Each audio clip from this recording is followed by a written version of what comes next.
Bonjour, je suis Maria Vigade. Je dirige le site Santé Israël, qui est un site internet d'information pour les francophones sur le système de santé israélien. Je travaille au Centre interculturel de Jérusalem, qui est une organisation non gouvernementale. Et le projet du site internet Santé Israël est un projet soutenu par la fondation Pharmadome, qui est une fondation qui fait beaucoup d'actions pour aider les gens dans le domaine de la santé en Israël et en France.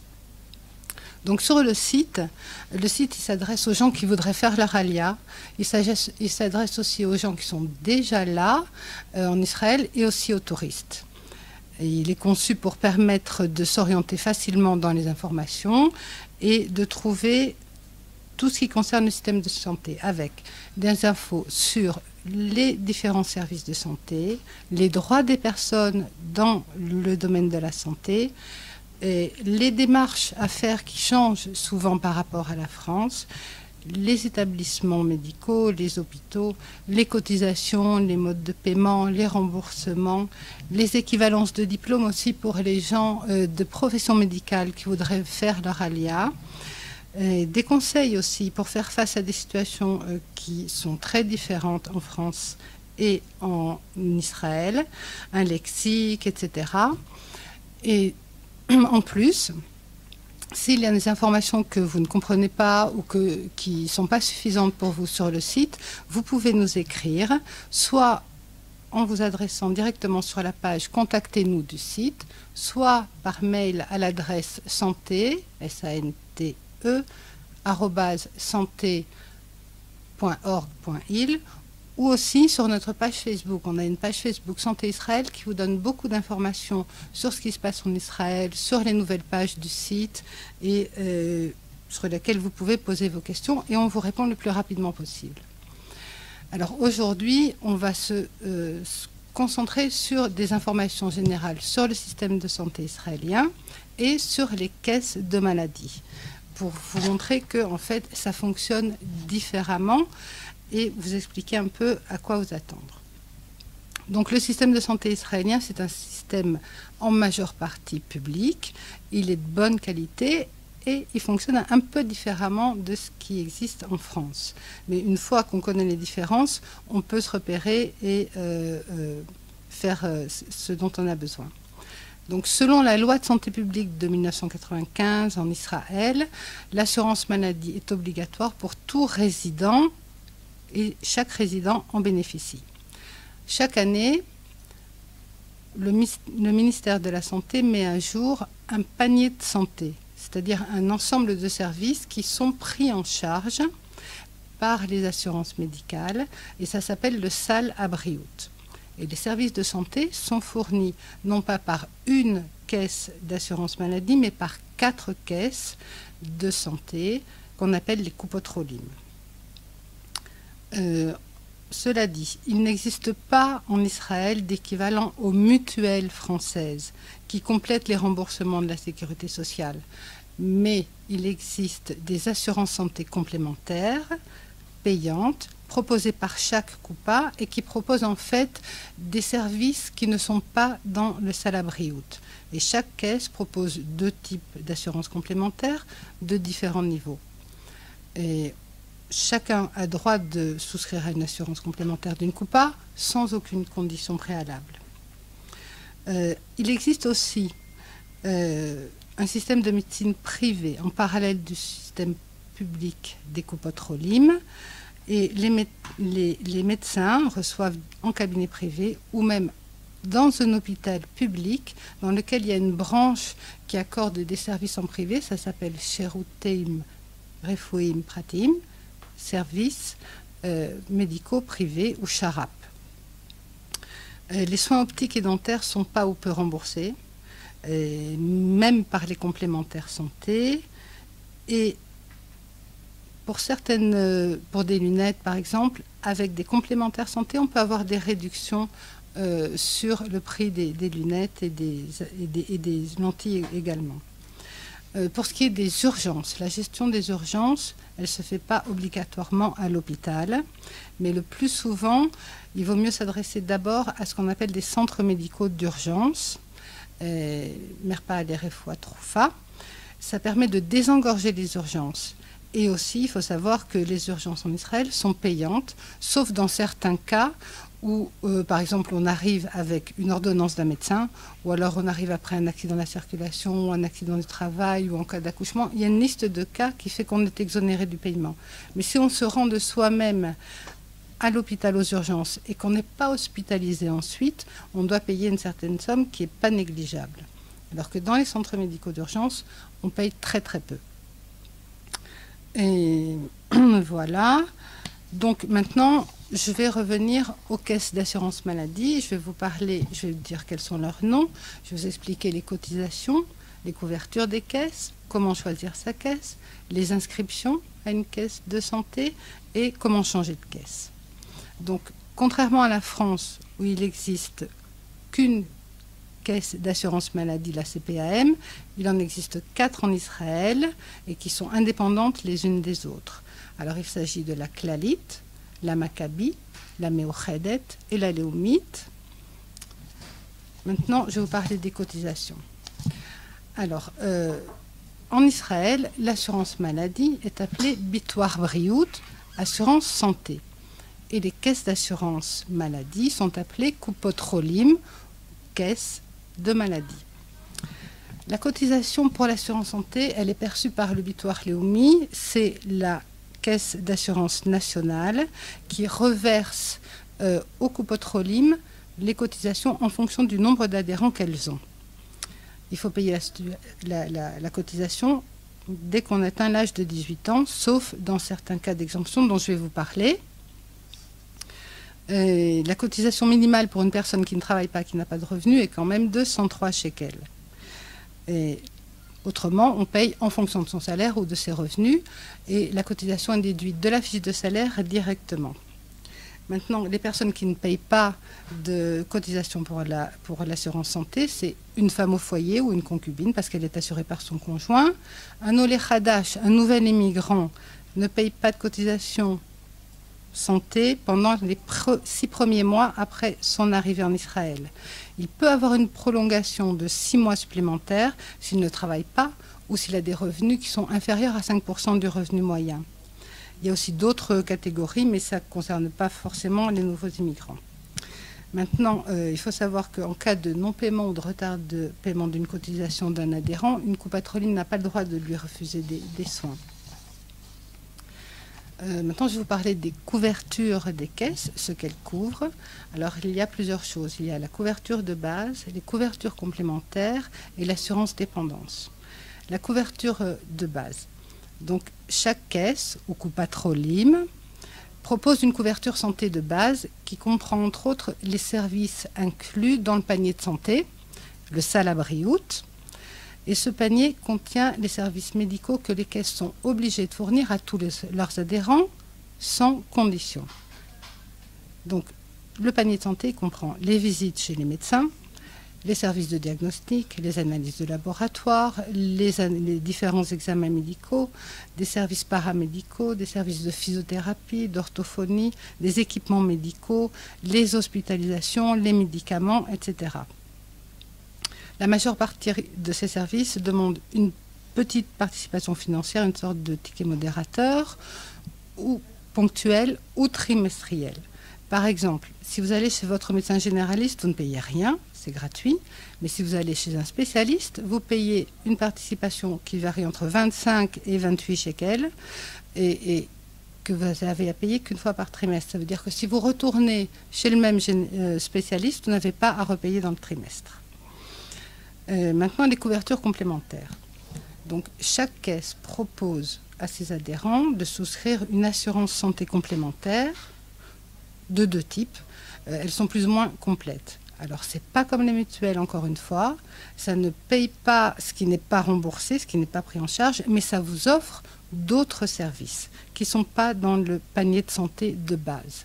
Ça vous offre par exemple de la médecine alternative, avec de l'acupuncture, des massages, etc. Ça vous permet aussi d'avoir des réductions sur la lunetterie. Mais ça, pour en bénéficier, des services complémentaires, il faut le faire au sein de la Coupat Cholim, c'est-à-dire soit dans des centres agréés par elle, soit dans des centres qu'elle a créés. Par exemple, la Maccabi, elle a mis en place un réseau qui s'appelle Maccabi TV, Maccabi Naturel, pour les soins de médecine alternative, et un autre pour les soins optiques. Le paiement pour ces assurances, vous pouvez le faire soit dans les bureaux de poste, soit faire un virement directement de votre compte en banque ou de votre carte bleue. L'assurance dépendance maintenant, on appelle ça le bitoire Sioudi. Et il ne faut pas le confondre avec le bitoire Sioud, qui est une allocation versée par la Caisse d'assurance nationale aux personnes dépendantes. Là, c'est une assurance dépendance que proposent les caisses de santé. En fait, elles ont signé des accords avec des compagnies d'assurance privées qui proposent des assurances santé. Alors là, ces compagnies d'assurance acceptent d'assurer les personnes après leur avoir fait remplir un questionnaire de santé. Il y a un âge limite pour souscrire à ces assurances dépendance et la cotisation augmente avec l'âge de l'assuré. Donc, pour être le mieux assuré possible, il vaut mieux commencer le plus tôt possible. Maintenant, les prestations de cette assurance dépendance, elles sont limitées dans le temps et elles sont reconductibles. Ça veut dire qu'en fait, vous pouvez en bénéficier pendant une certaine période, après quoi il faut le redemander. De notre côté aussi, si la personne vit à son domicile ou si elle est dans une institution, une maison de retraite médicalisée ou autre, les prestations sont différentes. Elle peut recevoir soit une certaine somme, soit une aide pour l'aider à payer une aide à domicile, soit une aide pour payer des soins d'hospitalisation. Donc ça, il faut, pour en bénéficier, c'est comme en France, en fait, il faut prouver qu'on est dépendant et ne pas pouvoir faire certaines activités. Alors, je ne vais pas vous dire tous les critères. Il y en a, par exemple, ne pas pouvoir se lever et se coucher seul, ou ni s'habiller, se laver, etc. Ou si on a une dégradation importante des fonctions cognitives. Donc, tout ça, pour en bénéficier, il faut avoir un examen médical qui confirme la situation de dépendance. Donc là, on a vu les couvertures de base, couverture complémentaire, assurance dépendance. Maintenant, on va parler un peu du choix de la caisse. Quand vous devez choisir donc parmi les 4 caisses, la Clalit, la Maccabi, la Meuchedet, la Leumit. Alors, pour savoir laquelle choisir, ce n'est pas toujours évident, mais un des points importants, c'est par exemple si vous savez où vous allez habiter, vous renseignez pour savoir dans les alentours quel Coupat Cholim a un centre médical. Parce que les soins, en fait, une chose importante, les Coupat Cholim ont développé des centres médicaux dans toutes les villes, dans pratiquement tous les quartiers. En fait, on va rarement au cabinet d'un médecin, on va plutôt à ce qu'on appelle la Coupat Cholim, c'est-à-dire le centre médical du quartier. Dans le centre médical, vous trouvez des médecins généralistes, des spécialistes, des infirmières qui vous font les prélèvements pour les examens de laboratoire, qui vous prennent l'attention. Il y a un secrétariat, il y a aussi des assistantes sociales. Et il faut savoir que les secrétariats peuvent répondre à beaucoup de vos questions. Toutes les questions que vous pouvez vous poser sur des démarches, sur des droits, il est fortement conseillé de vous adresser à elles. Elles en savent beaucoup et elles sont là pour ça. Donc, pour savoir où est-ce qu'il y a un centre médical de la Coupa, ce qu'on appelle ici une Coupat Cholim, il faut vous renseigner auprès des gens qui habitent le quartier si vous en connaissez, ou contacter directement les caisses qui vous intéressent. Un autre élément important, c'est si vous avez une pathologie particulière, comme la maladie du Crohn ou le diabète ou des complications, des maladies chroniques, que vous avez un certain traitement en France, vous voulez savoir comment c'est pris en charge en Israël. Alors, il faudra voir si vos soins sont dans le panier de santé. S'ils ne le sont pas, est-ce qu'ils sont couverts par une assurance complémentaire et par quelle caisse vous offre la meilleure couverture. Ça peut être aussi un facteur de choix pour vous, pour décider dans quelle caisse de santé aller. Maintenant, si vous ne parlez pas très bien l'hébreu, et que vous voulez avoir des médecins francophones, vous pouvez rechercher s'il y a un médecin francophone dans une Coupat Cholim près de chez vous, ou s'il y a des médecins francophones autour de chez vous qui sont agréés par la Coupa. Ça aussi, c'est un autre critère. Un autre critère aussi, c'est les Coupat Cholim, elles ont toutes des sites internet avec énormément d'informations, et il y a tout en hébreu, évidemment. Il y en a 2 qui ont fait en partie leur site en français, c'est la Clalit et la Meouchedet, qui vous donne déjà pas mal d'informations utiles. Ça peut être aussi un élément si vous voulez. Maintenant, parmi les coupotes, il y en a 2 qui ont leur numéro de téléphone où on peut les joindre 24 heures sur 24 avec un poste, avec un menu français. C'est la Maccabi et la Meouchedet. Les autres n'en ont pas encore. Pour en revenir à ce qui se passe dans les Coupat Cholim, aux centres médicaux, si vous avez des problèmes avec l'hébreu, il faut savoir qu'il y a un système de traduction téléphonique gratuite qui a été mis en place par le ministère de la Santé et le ministère de l'Alia. Il suffit de demander à la secrétaire, ou alors quand vous êtes avec un médecin dans la Coupat Cholim ou même dans un hôpital, vous dites « je veux la traduction téléphonique ».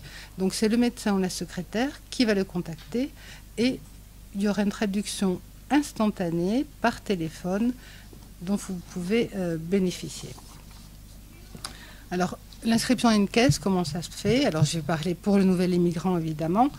La solution la plus simple, c'est de s'inscrire, après avoir décidé où vous voulez aller, de s'inscrire à l'aéroport même. Vous êtes accueilli par un agent du ministère de l'Alia d'intégration qui prendra vos coordonnées, qui vous fera remplir les formulaires et vous serez inscrit. Et quelques temps après, vous recevrez votre carte d'adhérence. C'est comme une carte vitale. Vous la recevrez chez vous. Donc là, c'est gratuit et c'est immédiat. La deuxième possibilité, si vous ne vous inscrivez pas à l'aéroport, mais que vous voulez le faire après, attention, vous avez 3 mois pour le faire, sinon après c'est un peu plus problématique, c'est de vous inscrire dans un bureau de poste, n'importe quel bureau de poste. Vous vous y rendez avec votre Teudat Zehut, c'est-à-dire la carte d'identité israélienne que vous allez recevoir à l'aéroport, et vous remplirez un formulaire d'inscription. On vous donnera votre formulaire, comme quoi votre attestation, que vous conserverez. Vous n'aurez à payer que 16 shekels 60, ça fait à peu près 4 €. Avec ce formulaire, ensuite, vous allez à votre Coupat Cholim, qui vous inscrira définitivement et qui vous enverra quelques jours après votre carte d'assuré à domicile. Maintenant, il faut savoir que vous avez le droit de changer de caisse. Une fois que vous êtes inscrit dans une caisse, ça ne veut pas dire que vous devez y rester tout le temps. Vous pouvez le faire 2 fois au maximum dans une période de 12 mois. Et chaque année, il y a 6 dates de début de validité du transfert. Ça veut dire, par exemple, vous décidez entre le 16 septembre et le 16 novembre de changer de caisse, ça sera effectif au 1er janvier, etc. Il y a toujours un petit délai. Quand vous changez de caisse, vos droits restent strictement les mêmes au niveau du panier de santé de base. Vous recevez tous les mêmes services de la même façon dans votre nouvelle caisse, sans limite et sans condition.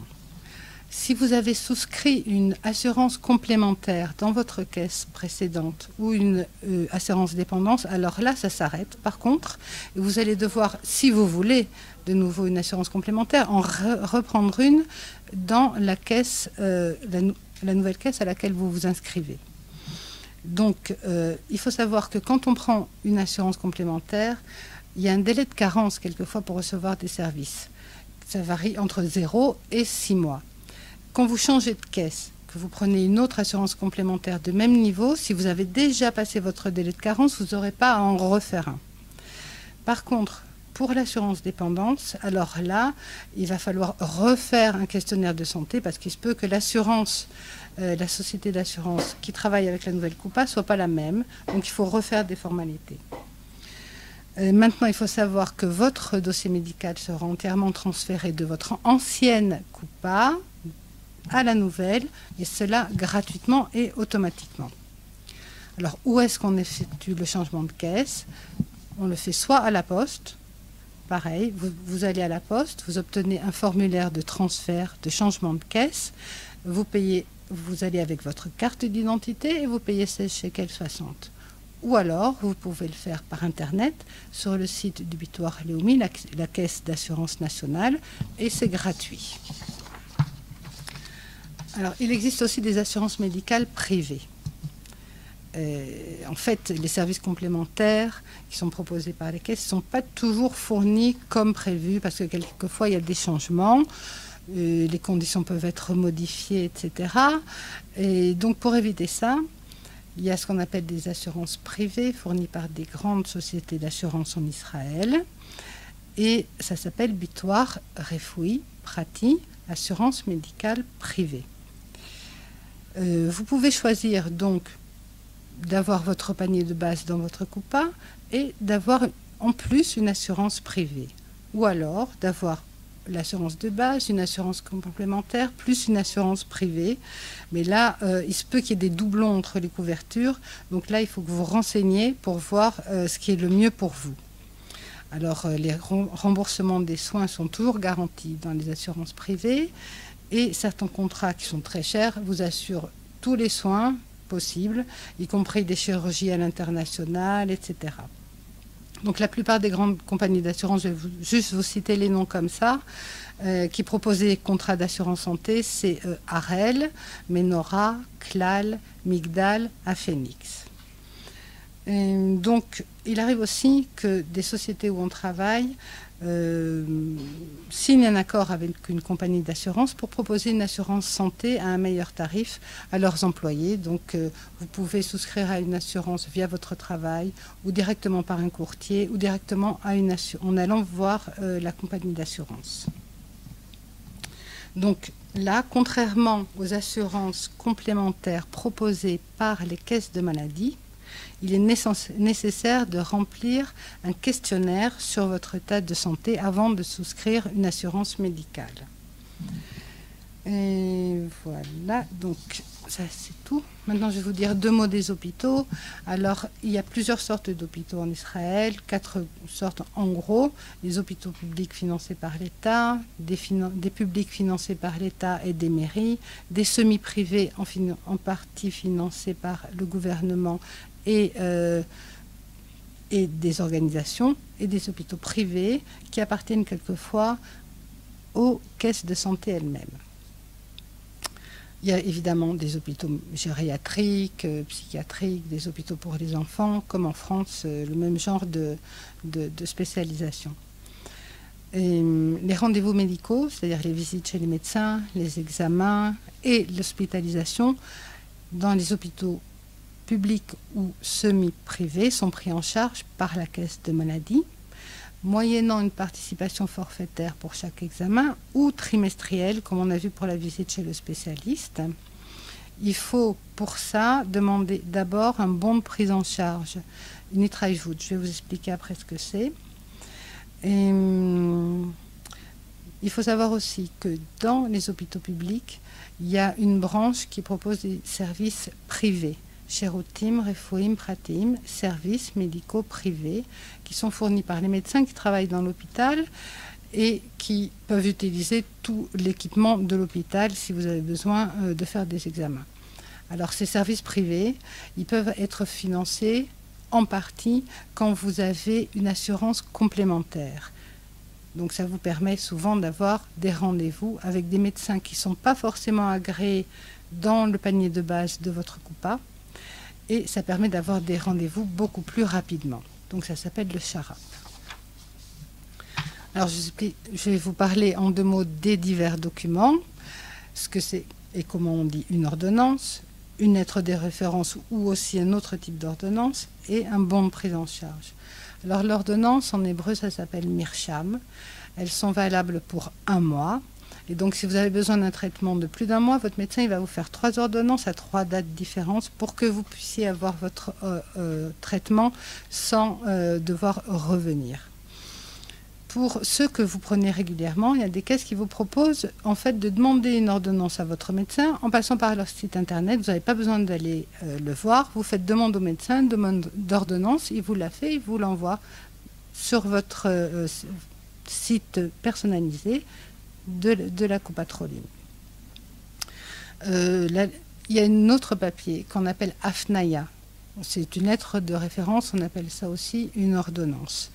Donc, tout comme en France, l'accès à certains spécialistes se fait par l'intermédiaire de votre médecin traitant ou d'un autre médecin spécialiste. Dans ce cas, il vous délivrera un document qui s'appelle AFNAIA. Nous, on dira en France une ordonnance. Dans l'AFNAIA, il y aura la mention AFNAIA, la spécialité du médecin que vous devez voir ou les examens que vous devez faire, un historique de votre maladie ou de vos symptômes qui justifie cette demande.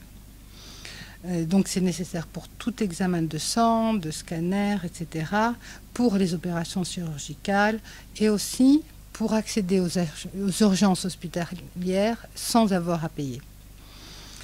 Et maintenant, il faut savoir qu'il y a certains spécialistes pour lesquels il n'y a pas besoin d'AFNAIA. C'est les pédiatres, les gynécologues et les médecins orthopédistes. Là, il n'y a pas besoin, on peut prendre rendez-vous directement. Il y a une troisième chose qui n'existe pas de la même façon en France, c'est le bon de prise en charge. On appelle ça une Nitreibut ou Tofes 17, Tofes 17. C'est en fait un bon disant que la caisse de santé va prendre en charge la visite médicale ou l'examen que vous allez subir.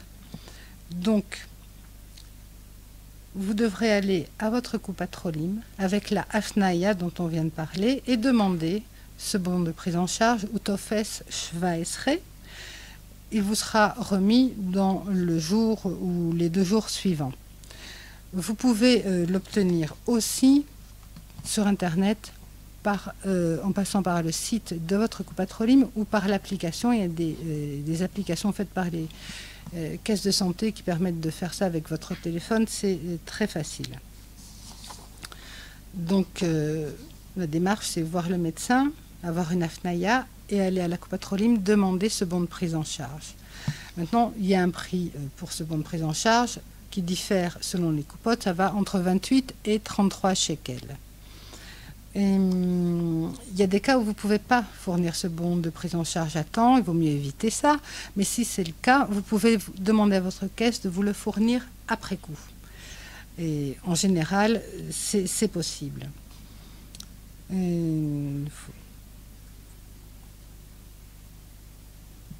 Ok. Maintenant, on va parler brièvement des soins d'optique, comme en France. Les lunettes, etc., ne sont pas pris en charge par les assurances santé, sauf les lunettes télescopiques et microscopiques pour les personnes jusqu'à l'âge de 18 ans.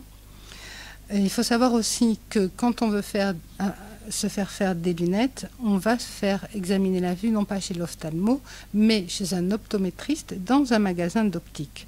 Donc là, il va vous examiner la vue, vous faire une prescription et vous pouvez faire vos lunettes, si vous avez envie, dans le même magasin ou le faire ailleurs. L'ophtalmologue, lui, il est cantonné à la détection et aux soins des pathologies. Maintenant, les optométristes, ils sont formés à détecter des pathologies et éventuellement à vous orienter vers un ophtalmologue. Donc, pour avoir une prise en charge des lunettes ou des lentilles, il vaut mieux avoir une assurance complémentaire et faire ces lunettes ou ces lentilles dans des centres d'optique agréés par les Coupatrolim ou même qui sont créés par les Coupatrolim. Les soins dentaires, alors là c'est pareil, ils sont partiellement couverts. Il y a quand même toute une liste de soins qui sont dans le panier de base. Pour les enfants, depuis janvier 2019, les enfants sont couverts jusqu'à l'âge de 18 ans pour les soins préventifs et conservateurs. Et la plupart sont gratuits. Certains demandent juste une participation de 24 shekels par soin, sans dépasser 49 shekels par visite. Et là, pour en bénéficier, il faut aussi aller dans les cabinets dentaires de sa Coupatrolim ou dans un cabinet agréé par sa Coupatrolim. Pour les personnes âgées de 75 ans et plus aussi, depuis janvier 2019, les soins dentaires préventifs et conservateurs qui sont compris dans le panier de santé sont subventionnés. Ça veut dire qu'ils ont à débourser des sommes vraiment réduites par rapport à ce qui existait avant, toujours à la condition de le faire dans sa Coupatrolim ou dans un centre cabinet dentaire agréé par sa Coupatrolim. Une autre chose, une dernière chose qui est importante à savoir, que nouveaux immigrants, les Olim Hadashim, ne savent pas toujours, c'est que les enfants, le suivi des enfants se fait dans ce qu'on appelle les tipat halav, la goutte de lait. C'est l'équivalent de la protection maternelle et infantile. Et on y a accès gratuitement. Ça permet le suivi de l'enfant, de sa croissance, de sa nutrition et sa vaccination gratuitement. Donc, dès que l'enfant est né, il faut prendre rendez-vous dans une Coupat Cholim dans le mois qui suit la naissance pour commencer le processus de suivi, le processus de vaccination qui est gratuite et qui se poursuit jusqu'à l'âge de 6 ans. À partir de 6 ans, le dossier de l'enfant est transféré au système scolaire et l'enfant sera vacciné à l'école et au collège. Maintenant, si vous arrivez avec des jeunes enfants, il faut aussi prendre un rendez-vous à la tipat halav de votre quartier pour les faire suivre et les faire vacciner gratuitement. Et voilà, j'en ai fini avec les principales choses. Si vous avez des questions, je vais essayer de vous répondre.